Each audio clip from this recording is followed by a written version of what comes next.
అందరికీ నమస్కారం. మన ఛానల్లో ఉన్నటువంటి సబ్స్క్రైబర్స్ అందరికీ కూడా ఆర్ఆర్బీ ఆర్పీఎఫ్ 2024కు సంబంధించినటువంటి పర్ఫెక్ట్ కోర్స్ అండి. ఆర్పీఎఫ్కి సంబంధించి ఎస్ఐ కానిస్టేబుల్ ఉద్యోగాలకు సంబంధించి full classes PDF test series ₹699కే 6 మంత్స్ వ్యాలిడిటీతో అందిస్తున్నామండి. ఇంట్రెస్ట్ ఉన్న వారు తప్పకుండా పర్చేజ్ చేయండి. App link in video description. ముందు డెమో చూసి వెంటనే పర్చేజ్ చేయండి. సో గైస్, వీటితో పాటుగా ఎస్ఎస్సి కోంబో ప్యాక్ ఉందండి. సిజిఎల్, సిహెచ్ఎస్ఎల్, ఎంటీఎస్, హవాల్దార్ అన్నిటికి సంబంధించి జీడీకి కూడా సంబంధించి కేవలం ₹799కి 6 మంత్స్ వ్యాలిడిటీతో ఫ్రీ పీడిఎఫ్ ప్లస్ టెస్ట్ సిరీస్ను కూడా యాడ్ చేసి మీకైతే అందజేస్తున్నాము. యాప్ లింక్ వీడియో డిస్క్రిప్షన్లో ఉందండి. ఒకసారి డెమో చూసి వెంటనే పర్చేజ్ చేయండి. Thank you everyone, welcome to Dhruva academy. So guys, మనము ఆర్పీఎఫ్ కానిస్టేబుల్, ఎస్ఎస్సి ఇతర ఉద్యోగాలకు సంబంధించి కరెంట్ అఫైర్స్ టెస్ట్ సిరీస్ని స్టార్ట్ చేయడం జరిగిందండి.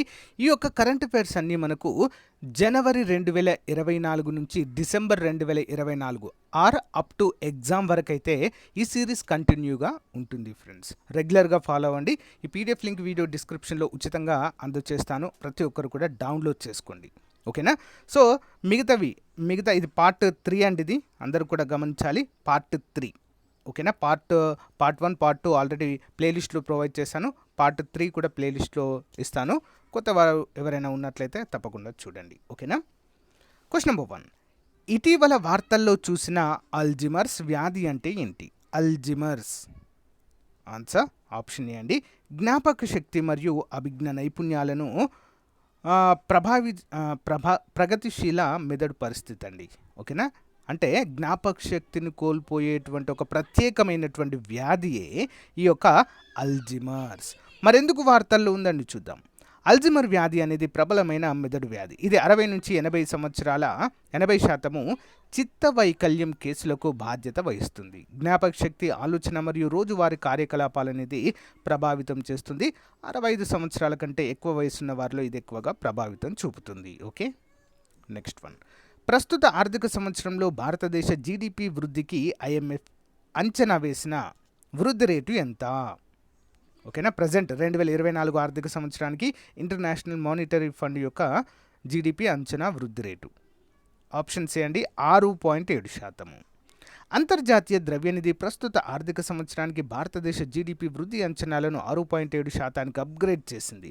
ఇది మునుపు అంటే ప్రీవియస్ ఇయర్ 6.3గానే ఉందండి.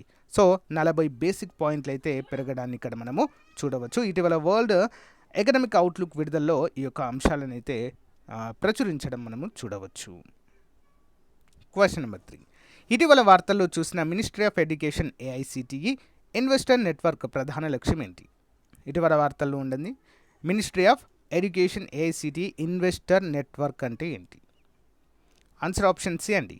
ఎడ్యుటెక్ ఆవిష్కర్తలకు మద్దతు, పర్యావరణ వ్యవస్థను బలోపేతం చేయడమే ప్రధాన లక్ష్యం అండి.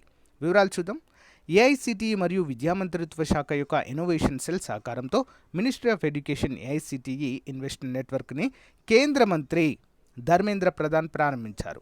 ప్రారంభ దశ విద్యార్థులు లేదా ఫ్యాకల్టీ నేతృత్వంలోని స్టార్టప్లకు ఆర్థిక మద్దతు, మార్గదర్శకత్వము మరియు వ్యూహాత్మక మార్గదర్శకత్వం అందించడం ద్వారా విద్యలో ఆవిష్కరణలు మరియు వ్యవస్థాపకతను పెంచడం ఈ చొరవ యొక్క లక్ష్యంగా మనమైతే చెప్పుకోవచ్చు.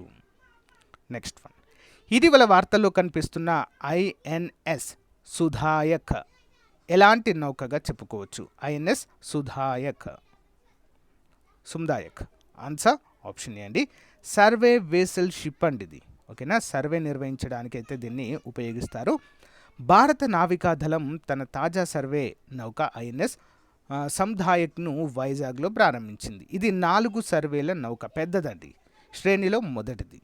జిఆర్ఎస్సి కోల్కతాలో గార్డెన్ రిచ్ షిప్ బిల్డర్స్ అంటారు. దీన్ని కోల్కతాలో నిర్మించడం అయితే చూడవచ్చు. మరి హైడ్రోగ్రాఫిక్ సర్వేలు నిర్వహించడమే దీని యొక్క ప్రధాన లక్ష్యంగా మనమైతే చెప్పుకోవచ్చు. అంతేకాకుండా సముద్ర శాస్త్ర డేటాను కూడా ఇది సేకరిస్తుంది అంటూ తెలియజేశారు. నెక్స్ట్ వన్, ఇటీవల యుఎస్ఏలోని ఏ రాష్ట్రాన్ని వాతావరణ నది తుఫాను తాకింది? వాతావరణ నది తుఫాను. ఆన్సర్ ఆప్షన్ ఏ అండి. కాలిఫోర్నియా. చూద్దాం.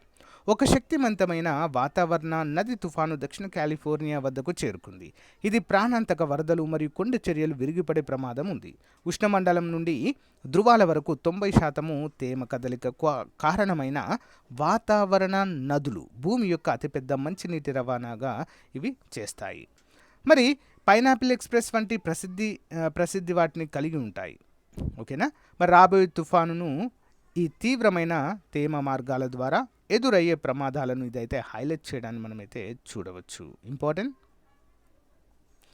ఇటీవల వార్తల్లో కనిపించిన కామాఖ్య దివ్యాలోక్ పరియోజన ఏ రాష్ట్రంతో సంబంధం కలిగి ఉంది? కామాఖ్య దివ్యలోక్ పరియోజన. ఆప్షన్స్ అండి అస్సాం అండి. వివరాలు చూద్దాం.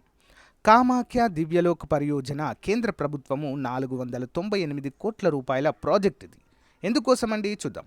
అస్సాంలోని గౌహాతిలోని కామాఖ్య ఆలయ తీర్థయాత్ర అనుభవాన్ని మార్చడం లక్ష్యంగా పెట్టుకుంది.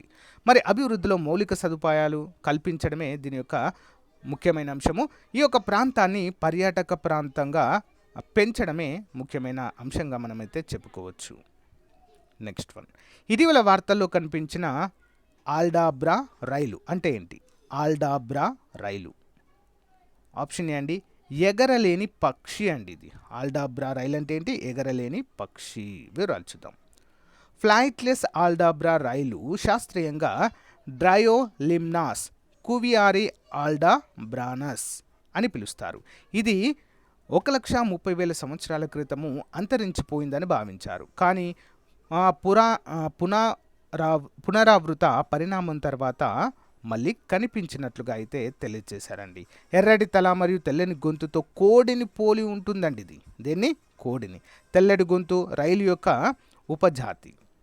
సో ఇది హిందూ మహాసముద్రంలోని ఎగరలేని ఏకైక పక్షిగా అయితే మనకు తెలియజేస్తారు ఆల్డాబ్రా రైలు. ఓకేనా, చాలా ఇంపార్టెంట్ అండి. చూద్దాము. మహిళా FGM 2024 కోసం జీరో టాలరెన్స్ అంతర్జాతీయ దినోత్సవం యొక్క థీమ్ ఏంటి? జీరో టాలరెన్స్ అంతర్జాతీయ దినోత్సవం థీమ్. ఆన్సర్ ఆప్షన్స్ అండి. ఆమె వాయిస్ ఆమె భవిష్యత్తు, her voice and her future అనేటువంటి థీమ్తో దీన్ని ప్రారంభించడం జరిగింది. వివరాలు చూద్దాం. 2024 international day of zero tolerance for women genital mutation యొక్క థీమ్ ఆమె వాయిస్ ఆమె ఫ్యూచర్. శాశ్వతమైన మార్పును సాధించడంలో కమ్యూనిటీ నేతృత్వంలోని కార్యక్రమాల యొక్క ముఖ్యమైన పాత్రను థీమ్ హైలైట్ చేస్తుంది. మరి దీన్ని అంతర్జాతీయ జీరో టాలరెన్స్ దినోత్సవంగా కూడా ఐక్యరాజ్య సమితి నిర్వహిస్తూ ఉంటుందండి. మొదటగా 2003 నుంచి అయితే ఈ యొక్క దినోత్సవాన్ని ప్రకటించడం జరిగింది. ఓకేనా, ఇంపార్టెంట్ అండి. ఓకేనా, ఫిబ్రవరి 6వ తారీఖున ఏటా నిర్వహించుకుంటాం. Next one. ఇటీవల వార్తల్లో చూసిన ఇంటెలిజెంట్ ట్రాన్స్పోర్టేషన్ సిస్టమ్ ఎండివర్ ఈ ప్రోగ్రామ్ ఏ మంత్రిత్వ శాఖ క్రిందకి వస్తుంది? ఆప్షన్ సి అండి. ఎలక్ట్రానిక్స్ అండ్ ఇన్ఫర్మేషన్ టెక్నాలజీ మంత్రిత్వ శాఖ. ఓకేనా, ఇంపార్టెంట్. వివరాలు. Digital India future labs summit 2024లో 3 స్వదేశీ సాంకేతికతలు థర్మల్ కెమెరా, సేమ్వోస్ కెమెరా మరియు fleet management system CDAC Thiruvananthapuram ద్వారా ఇన్ట్రాన్స్ ప్రోగ్రామ్ ఆఫ్ MEITY క్రింద అభివృద్ధి చేయబడ్డాయి. మరి 12 పరిశ్రమలకు బదిలీ చేయబడ్డాయి. ఇన్ట్రాన్స్ చొరవ ఎలక్ట్రానిక్స్ అండ్ IT మంత్రిత్వ శాఖ నేతృత్వంలో ఇంటెలిజెంట్ ట్రాన్స్పోర్టేషన్ సిస్టమ్లను మార్చడానికి విద్యా సంస్థలు మరియు R&D కేంద్రాలతో ఇది సహకరిస్తుంది. ఇంపార్టెంట్ క్వశ్చన్ అండి. ఓకే, నెక్స్ట్ వన్ చూద్దాం. ఇటీవల వార్తల్లో పేర్కొన్న ఒబేలిస్కులు అంటే ఏంటి? ఒబేలిస్కులు. ఆప్షన్స్ అండి. వైరస్ వంటి ఎంటిటీల తరగతి. వైరస్ వంటి ఎంటిటీల తరగతి అంటే ఇది ఒబేలిస్కులు అంటారు. వీటిని చూద్దాం. వివరాలు. శాస్త్రవేత్తలు ఇటీవల మానవ శరీరంలోని ఒబేలిస్కులు అనే వైరస్ వంటి ఎంటిటీల యొక్క నవల తరగతిని కనుగొన్నారు. ఇది RNA ఆధారిత జీవులు. పరిమాణంలో దాదాపు 1000 న్యూక్లియోటైడ్లు రాడ్ వంటి నిర్మాణాలను ఏర్పరుస్తాయి మరియు తెలిసిన జీవసంబంధ ఏజెంట్ల నుండి భిన్నంగా ఉంటాయి. ప్లాస్టిడ్ల వంటి సాధారణ జన్యు అణువుల కంటే పెద్దవి. ఒబేలిస్టులు వైరస్లు మరియు వైరాయిడ్ల మధ్య ప్రత్యేక స్థానాన్ని కలిగి ఉంటాయి. ఇంపార్టెంట్. Next one.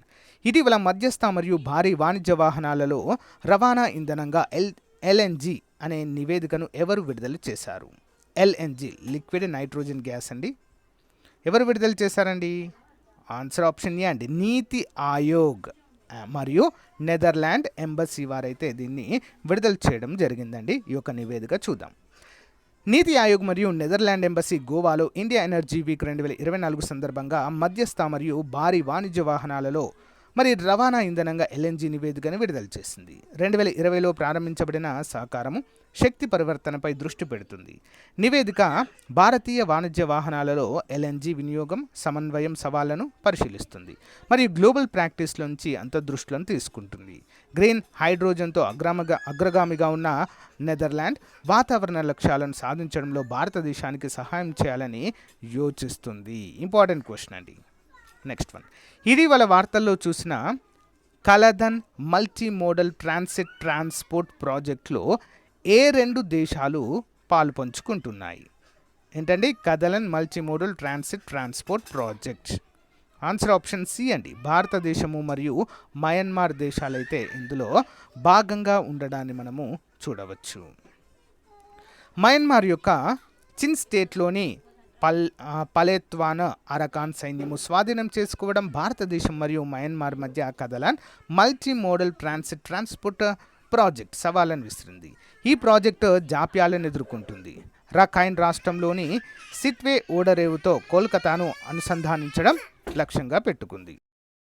చూద్దాము. ఇటీవల వార్తల్లో కనిపించిన సునబేడా వన్యప్రాణుల అభయారణ్యం ఏ రాష్ట్రంలో ఉంది? ఆన్సర్ ఆప్షన్ ఏ అండి, ఒడిషాలో ఉందండి. ఓకే, ఒడిషా. వివరాలు చూద్దాం. ఒడిషాలోని నువాపాడా జిల్లాలో ఉన్న సునబేడా వన్యప్రాణుల అభయారణ్యంలో ఇటీవల మావోయిస్ట్ సెక్యూరిటీల ఘర్షణ జరిగింది. 1983లో స్థాపించబడిన ఈ అభయారణ్యము ఛత్తీస్గఢ్లోని సీతా నది మరియు ఉదంతి అభయారణ్యాలకు ఆనుకుని 600 చదరపు కిలోమీటర్ల విస్తీర్ణంలో ఉంది. పీఠభూములు, లోయలు మరియు జలపాతాలు వంటి విభిన్న ఆవాసాలను కలిగి ఉంది. ఇది జోంక్ నది పరివాహక ప్రాంతంగా పనిచేస్తుంది. ఎండిన ఆకురాల్చే ఉష్ణమండల అడవులలో బీజా, టేకు మరియు బారసింగ పులులు, చిరుతపులతో సహా చాలా జంతుజాలం అయితే ఇక్కడ ఉంటుంది అన్నట్లుగా మనకు తెలియజేశారు. ఒడిశా మరియు ఛత్తీస్గఢ్ల మధ్య అరుదైన అడవి గేదెలకు కూడా వలస లింక్ అయితేగా ఇది పనిచేస్తుంది. నెక్స్ట్ వన్, ఇటీవల ఉద్యోగుల కోసం పాత పెన్షన్ స్కీమ్ను పునరుద్ధరించిన మొదటి ఈశాన్య రాష్ట్రం ఏది? పాత పెన్షన్ స్కీమ్ని పునరుద్ధరించిన రాష్ట్రము ఆప్షన్ సి అండి, సిక్కిం అండి. మొట్టమొదటి ఈశాన్య రాష్ట్రము సిక్కిం. ముఖ్యమంత్రి ప్రేమ్ సింగ్ తమాంగ్ ఏప్రిల్ 1, 2006 నుండి నియమితులైన రాష్ట్ర ప్రభుత్వ ఉద్యోగులకు పాత పెన్షన్ స్కీమ్ని పునరుద్ధరించనున్నట్లుగా ప్రకటించారు. సిక్కిం సర్వీసెస్ పెన్షన్ రూల్స్ 1990 ప్రకారము మార్చి 31, 1990కి ముందు నియమితులైన ఉద్యోగులు ఈ పునరుద్ధరణ నుండి ప్రయోజనం పొందుతారు. ఈ చర్య రాష్ట్ర ప్రభుత్వ ఉద్యోగుల ఆర్థిక శ్రేయస్సును భద్రపరచడానికి ముఖ్యమైన చర్య. ముఖ్యంగా త్వరలో అసెంబ్లీ ఎన్నికల్లో ఈ నిర్ణయం తీసుకోనున్నారు. నెక్స్ట్ వన్, ఇటీవల వార్తల్లో కనిపిస్తున్న అరల్ సముద్రము ఏ 2 దేశాల మధ్య సరిహద్దుల్లో ఉంది? అరల్ సముద్రము ఆన్సర్ ఆప్షన్ ఏ అండి, కజకిస్తాన్ మరియు ఉజ్బెకిస్తాన్ మధ్య ఉంది. కజకిస్తాన్ మరియు ఉజ్బెకిస్తాన్ మధ్య. అరల్ సముద్రము ఒకప్పుడు ప్రపంచంలోని 4వ అతిపెద్ద లోతట్టు నీటి వరుసగా ఉంది. 1960లో ఒక ప్రధాన సోవియట్ నీటి మళ్లింపు ప్రాజెక్టు కారణంగా దాదాపు కనుమరుగైంది. ఈ నీటిపారుదల ప్రాజెక్టు కోసము సిర్ధార్య మరియు ఆమోధార్య నదులను మళ్లించడం వల్ల సముద్రం క్రమంగా ఎండిపోయింది. కజకిస్తాన్ మరియు ఉజ్బెకిస్తాన్ మధ్య ఉన్న అరల్ సముద్రపు అల్పపీడనం మిలియన్ల సంవత్సరాల క్రితం ఏర్పడింది మరియు అనేక దేశాలను హరించి వేసినట్లుగా తెలియజేశారు. Next one, CM elevate entrepreneurship program ఇటీవల ఏ రాష్ట్ర ప్రభుత్వం ప్రారంభించి వార్తల్లో ఉందండి? CM elevate entrepreneurship program option B అండి, మేఘాలయ. మేఘాలయ ముఖ్యమంత్రి కన్రాడ్ కే సన్మా రాబోయే 3 నుంచి 4 సంవత్సరాలలో వివిధ వ్యాపారాలలో 20,000 మందికి పైగా వ్యవస్థాపకులకు మద్దతిచ్చే లక్ష్యంతో సీఎం ఎలివేటెడ్ అనేటువంటి కొత్త నిధులతో కూడిన వ్యవస్థాపక కార్యక్రమాన్ని ప్రారంభించారు. ప్రభుత్వము ఈ పథకం కోసం 300 కోట్లు 75% వరకు సబ్సిడీ మరియు ప్రాతిపాదికన అమలుకు సమగ్ర మద్దతునైతే అందించబోతున్నట్లుగా తెలియజేశారు. నెక్స్ట్ వన్, ఇటీవల భారతదేశం మరియు బంగ్లాదేశ్ ఏ 2 ఓడరేవుల మధ్య నౌకల ప్రారంభ ట్రయల్ మూమెంట్ను ప్రారంభించాయి? ఆప్షన్ బి అండి, మాయా పోర్ట్ అండ్ సుల్తాన్గంజ్ పోర్ట్, 2 కూడా ఇంపార్టెంట్. భారతదేశం మరియు బంగ్లాదేశ్ ఫిబ్రవరి 12న భారతదేశంలోని మాయా పోర్ట్ మరియు బంగ్లాదేశ్లోని సుల్తాన్గంజ్ పోర్టు మధ్య నౌకల ప్రారంభ ట్రయల్ మూవ్మెంట్ను ప్రారంభించాయి. Indo Bangladesh protocol rule number 5 and 6 ప్రాంతీయ కనెక్టివిటీ మరియు వాణిజ్య సామర్థ్యాన్ని పెంపొందించడానికి యాక్ట్ ఈస్ట్ పాలసీ యొక్క నిబద్ధతకు అనుగుణంగా మాయా నుండి అరీచా మీదుగా ధూబ్రీ వరకు జలమార్గం సుమారు 930 కిలోమీటర్ల దూరం తగ్గుతుందని భావిస్తున్నారు. ఓకేనా, లుక్ ఈస్ట్ పాలసీలో భాగంగా అయితే దీన్ని తెలియజేసినట్లుగా మనకు అర్థమవుతుంది. ఇటీవల వార్తలు పేర్కొన్న ఈ జాగృతి పోర్టల్ ప్రాథమిక లక్ష్యం ఏంటి? ఈ జాగృతి పోర్టల్ ఆప్షన్ ఏ అండి, వినియోగదారుల వివాద పరిష్కారాన్ని సులభతరం చేయడానికి దీన్ని రూపొందించారు. ఎవరు రూపొందించారండి? వివరాలు చూద్దాం. వినియోగదారుల కోర్టు కేసు పరిష్కారాలను వేగవంతం చేయడానికి ఈ జాగృతి పోర్టల్లో కృత్రిమ మేధాను ప్రవేశపెట్టాలని వినియోగదారుల వ్యవహారాల మంత్రిత్వ శాఖ కార్యదర్శి సమర్థించారు. డిపార్ట్మెంట్ ఆఫ్ కన్జ్యూమర్ అఫైర్స్ అండి. క్రింద ఉన్న పోర్టల్ ఆన్లైన్ కేసు ఫైల్ చేయడం, ఫీజు చెల్లింపు మరియు ఆర్కైవ్ చేసిన ఫిర్యాదుల కోసము ఏఐ ఆధారిత స్మార్ట్ సెర్చ్ వంటి ఫీచర్ల ద్వారా వినియోగదారుల వివాద పరిష్కారాన్ని క్రమబద్ధీకరిస్తుంది అంటూ తెలియజేశారు. Next one, right to disconnect బిల్లును ఇటీవల ఏ దేశం ప్రవేశపెట్టింది? Right to disconnect option B Australia. Australia ప్రభుత్వము డిస్కనెక్ట్ హక్కు బిల్లును రూపొందించాలని లక్ష్యంగా పెట్టుకుంది. పని గంటల వెలుపల యజమాని పరిచయాన్ని నియంత్రిస్తుంది. సినెట్లో ఆమోదించబడిన ఈ బిల్లు విస్తృత పారిశ్రామిక సంబంధాల మార్పులలో భాగం, పరిచయానికి కారణం మరియు అంతరాయం కలిగించడం వంటి అంశాలను పరిగణలోనికి తీసుకొని అసమంజసంగా భావించబడినట్లయితే తప్ప ఉద్యోగులు అత్యవసర పరిచయాన్ని తిరస్కరించవచ్చు అంటూ తెలియజేశారు. నెక్స్ట్ వన్, ఇటీవల క్రింది ఏ రంగాల్లో గ్రీన్ హైడ్రోజన్ ఉపయోగించేందుకు పైలట్ ప్రోగ్రామ్ను ప్రారంభించడానికి ప్రభుత్వ మార్గదర్శకాలను విడుదల చేసింది? ఆప్షన్ బి అండి, రవాణా రంగము. భారత ప్రభుత్వము కొత్త మరియు పునరుత్పాదక ఇంధన మంత్రిత్వ శాఖ ద్వారా జాతీయ గ్రీన్ హైడ్రోజన్ మిషన్ క్రింద పైలట్ ప్రాజెక్టు కోసం మార్గదర్శకాలను జారీ చేసింది. రవాణా రంగంలో గ్రీన్ హైడ్రోజన్ ఉపయోగించడంపై దృష్టి సారించింది. పునరుత్పాదక శక్తి మరియు ఎలక్ట్రోలైజర్ ఖర్చులు తగ్గించడంలో గ్రీన్ హైడ్రోజన్ను ఉపయోగించే వాహనాలు త్వరలో ఖర్చుతో పోటీ పడతాయని భావిస్తున్నట్లుగా తెలియజేశారు. సో గైస్, ఇది ఈ రోజుకు సంబంధించినటువంటి చాలా ముఖ్యమైన కరెంట్ అఫైర్స్ టెస్ట్ సిరీస్ అండి. ఓకేనా, 2024 జనవరి నుంచి అప్ టు ఎగ్జామ్ వరకు అండి, ఎండింగ్ వరకు కూడా మనము ఈ కరెంట్ అఫైర్స్ టెస్ట్ సిరీస్ని అప్డేట్ చేయడం జరుగుతుంది. రెగ్యులర్గా ఫాలో అవ్వండి. ఓకేనా, మీకు నచ్చితే మీ ఫ్రెండ్స్కి షేర్ చేయండి. మన యొక్క WhatsApp and Telegram group link video డిస్క్రిప్షన్లో ఇస్తాను.